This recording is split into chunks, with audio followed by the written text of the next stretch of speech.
नमस्कार विद्यार्थियों, education point Haryana में आपका बहुत बहुत स्वागत है। विद्यार्थियों, आज हम कक्षा 8वीं की जो आपकी सरोवर पुस्तक है उसका पाठ है पर निंदा, जिसको हमने पिछले वीडियो में पढ़ा था।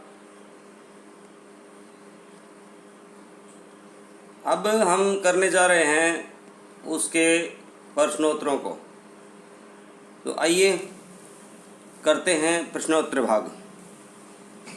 तो पहला जो प्रश्न है वो है कि साहित्य के कौन से नए रस को सुन करके अध्यापक महोदय चुप हो गए।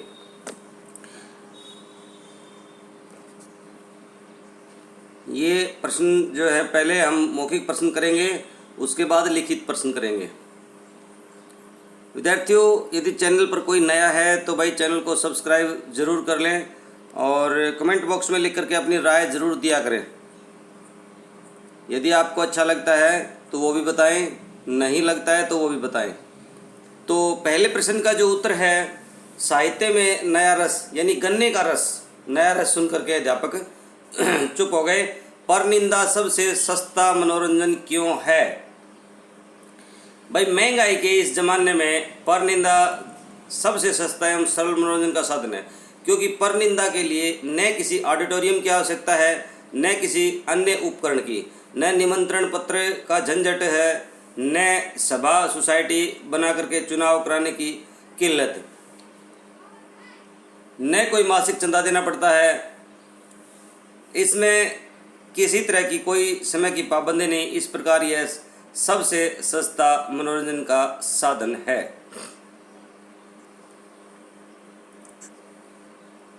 अगला प्रश्न है, निंदा का सबसे अधिक आनंद कब आता है? तो निंदा का आनंद परोक्ष रूप में निंदा करने से ही सबसे अधिक आता है, क्योंकि किसी तरह का झगड़ा होने का भी डर नहीं है और इससे दो लोगों में आपस में झगड़ा भी हो जाता है और इस झगड़े को देख करके आनंद की अनुभूति होती है। अगला प्रश्न है, लेखक ने पड़ोसी की श्रीमती जी को समझाने के लिए क्यों मना कर दिया? तो लेखक ने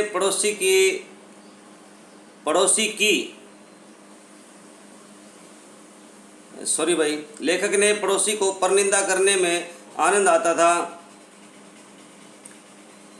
बार बार कहने पर निंदा करने से बाज नहीं आता था, इसलिए वह उसके घर की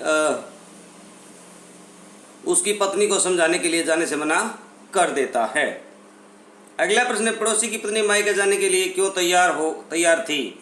तो भाई, पड़ोसी की पत्नी लेखक को अपने पति के बारे में बताते हुए कहती है कि पहले तो यह बाहर वालों की निंदा करते थे, अब घर वालों का भी नंबर आ गया है। क्यों कोई अपने माँ बाप की बुराई बिना कारण सुनेगा? निंदा करने के कारण इनकी दुर्गति होती है और ये हैं कि इस आदत को नहीं छोड़ते हैं। अब तो पड़ोसियों से भी बोलचाल बंद हो रखी है, मुझे मायके जाना ही होगा। अगला प्रश्न है, कबीरदास जी ने निंदा के बारे में क्या कहा है और लोगों को उनकी बात सुनते ही क्या होता है? प्रश्न से ठीक कर लेना, थोड़ा प्रश्न मिस प्रिंट है भाई ये थोड़ा सा। तो कबीरदास जी ने निंदा के बारे में कहा है कि निंदक को हमेशा अपने करीब रखना चाहिए, वह हमारे सभी दोषों को दूर करने वाला होता है। लेकिन कबीर के सिद्धांत को मानते तो निंदा पीछे न रह जाती, क्योंकि निंदा का आनंद तो परोक्ष रूप में ही आता है। अगला प्रश्न, लेखक ने पड़ोसी की बैठक को परनिंदक भवन क्यों कहा है? तो लेखक जब अपने मित्र के घर जाता है तो वह कवि सम्मेलन में से आए थे, वे कवियों की निंदा करने में लीन थे। उन्हें इस निंदा में इस प्रकार आनंद का अनुभव हो रहा था मानो कोई बड़ी लॉटरी उसके हाथ लग गई हो। उनकी बैठक एक प्रकार से परनिंदा भवन थी। शाम को अन्य निवेदक भी वहाँ पधारे थे। अगला प्रश्न है, लेखक को कौन सा रस सर्वश्रेष्ठ लगता है और क्यों? तो भाई लेखक को निंदा रस सबसे उत्तम लगता है, क्योंकि महंगाई के इस ज़माने में यदि सबसे सस्ता एवं सरल मनोरंजन का कोई साधन बचा है तो वह पर निंदा है। इसके लिए न किसी ऑडिटोरियम की आवश्यकता है, न किसी अन्य उपकरणों की, न कोई निमंत्रण पत्र छपवाने का झंझट है, न सभा सोसाइटी बनाकर चुनाव करने की किल्लत, ना ही इसमें कोई मासिक चंदा देना पड़ता। इसमें कोई समय की पाबंदी नहीं है। इस प्रकार लेखक को निंदा रस सबसे उत्तम रस लगता है। अगला प्रश्न है, बुआ जी ने अपनी निंदा सुनकर क्या किया? अपने पड़ोस में रहने वाली एक प्रौढ़ बुआ जी के बारे में उन्होंने ऐसे ही कुछ कह दिया था। वह घर पर चढ़ आई, उन्हें धमकाने लगी। काफ़ी आदमी भी जुट गए जिन्होंने बुआ जी की बुराई की थी। वह भी गवाह के रूप में उपस्थित था। भाईजान रंगे हाथों पकड़े गए। बचते तो कैसे, बड़ी मुश्किल से लोगों से माफ़ी मांगकर उसका पिंड छुड़वाया। कुछ दिनों तक सावधानी बरती और फिर वही रफ्तार। अगला प्रश्न है, लेखक के पड़ोसी को निंदा न करने की प्रतिज्ञा क्यों लेनी पड़ी?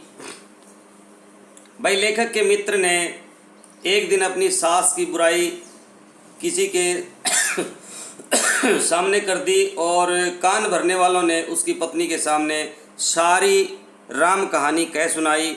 इस पर श्रीमती बिगड़ते हुए बोली,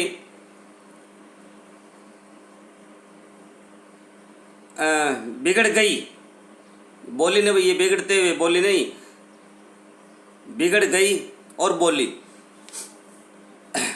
उन्होंने शाम का खाना भी नहीं बनाया और सुबह अपने मायके जाने के लिए तैयार हुई। तब लेखक का मित्र लेखक के पास उसे समझाने के लिए कहता है। बहुत मेहनत करने के बाद वह मानती है, मायके जाने से मान जाती है। इस प्रकार लेखक का मित्र निंदा करने की कसम खा लेता है, यानी उसे इस प्रकार पर निंदा करने में की प्रतिज्ञा लेनी पड़ती है।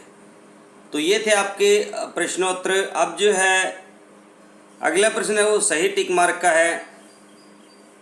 तो पहला है, साहित्य शास्त्रियों ने रस की संख्या कितनी बताई है? तो भाई रस की जो संख्या है वो बताई है कितनी? 9 रस। विद्यार्थियों को सबसे अधिक रस कौन सा अच्छा लगता है? गन्ने का रस। किसने कहा कि निंदक नीरे राखिए आंगन कुटी छुआए? तो भाई ये कबीरदास ने कहा था। सेकंड ऑप्शन जो है ना इसका सही है। अगला है, लेखक के पड़ोसी किस भाव से निंदा करते थे? तो तटस्थ भाव से निंदा करते थे भाई। किस भाव से? तटस्थ भाव से। ये सेकंड का उत्तर है। और अगले में परनिंदा किस तरह की रोटी है? तो मीठी रोटी कहा गया है। पहला ही ऑप्शन इसका सही है। अगला क्वेश्चन है, इसमें आपको रिक्त स्थानों की पूर्ति करनी है। तो पहले में आप रंग भर देंगे, दूसरे में आप प्रोक्स भरेंगे। उन्होंने कई कवियों से के मुंह पर, तो तीसरे में भरेंगे गै में मुंह। और घ का जो ऑप्शन है इसका, इसमें आप भरेंगे गुस्सा। और अंग का जो ऑप्शन है इसमें आप भरेंगे श्रीमती जी। अगला जो प्रश्न है इसमें आपको भरना है पूर्वकालिक और तात्कालिक क्रिया। भाई रोकना एक क्रिया है ना, तो पूर्वकालिक यानी पहले रुक चुकी, यानी रुकी थी, और तत्काल में रुकी है। फेंकना भी क्रिया है, तो फेंकी थी और अब फेंकी है वर्तमान में। उसी तरह से उतरना, उतरी थी, उतरी है। पहुंचा, पहुंची थी और पहुंची है। और दौड़ी थी और दौड़ी है। अगला जो प्रश्न है इसमें आपको विराम चिन्ह लगाने हैं। देखो ये लगा रखा, पड़ोसी को कितना भी कहें, तो कहें के बाद सिंगल कोमा लगाना है और बाद में पूर्ण विराम लगा देना है। अगले में श्रीमती जी ने कहा क्यों, ये ना क्यों पे है ना आप सिंगल इन्वर्टेड कोमाज लगाएंगे। क्यों कोई अपने माँ बाप की बुराई सुनेगा, माँ और बाप के बीच में योजक लगेगा और लास्ट में क्वेश्चन मार्क आएगा। अगला जो है इसमें भाई साहब के बाद सिंगल कोमा आएगा। आप उनके सामने तो उनकी तारीफ कर रहे थे, पूर्ण विराम लगा देंगे लास्ट में। हे भगवान विस्मयादि चिन्ह लगाएंगे। मेरी ही किस्मत फूटी है, जो ये पल्ले पड़े हैं, यहाँ आप पूर्ण विराम का प्रयोग करेंगे। किस्मत फूटी है के बाद आपको लगाना है अल्प विराम। अगला है वे कैसे बार बार एक ही गलती करते हैं, ये क्वेश्चन मार्क आएगा लास्ट में। तो इस तरह से आपका ये छोटा सा जो है अभ्यास था, इसका अच्छे से आशा है आपको समझ में भी आ गया होगा। मिलेंगे नेक्स्ट वीडियो में नेक्स्ट लेसन के साथ, तब तक के लिए जय हिंद, जय भारत, वंदे मातरम।